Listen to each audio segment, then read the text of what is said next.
দাড়ি এক মুষ্টি রেখে কাটা সহি নয়, এটা আপনার ইমানের কমজোরি। হ্যাঁ, যদি ভিতরে যার যেমন ইমান আছে তেমন দাড়ি বেরোবে, দাড়ি বেরো না তার মানে ইমান ভিতরে কমজোর আছে, বুঝা গেছে না? যায়নি, সাহস হয় না বড় দাড়ি রাখবো, কে কি বলবে না বলবে, ভিতরে কমজোরি আছে আসলে। বিবি কি বলে, বিবিকে রাজি করতে পারছি না, আমি তো একটা পরামর্শ শিখে দিই, বিবি করে তুমি চুল ছোট করো, আমার মতো করে, আমার যতটা চুল আছে দাড়ি আছে অতটা করে তোমার চুল রাখো।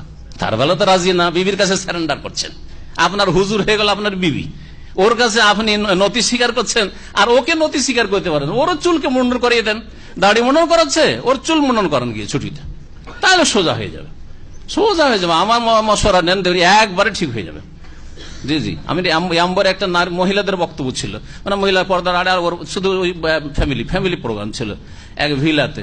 তা আমি এই পরামর্শ দিয়েছি, যেই মহিলা আপনাদেরকে বলবে যে দাড়ি কাটতে হবে, স্বামীকে বলছে দাড়ি কাটতে, বলছে তুই মাথা মুন্ডন কর আগে, মাথা মুন্ডন করে, আমি দাড়ি মুন্ডন করছি। জি, বোঝা গেছে।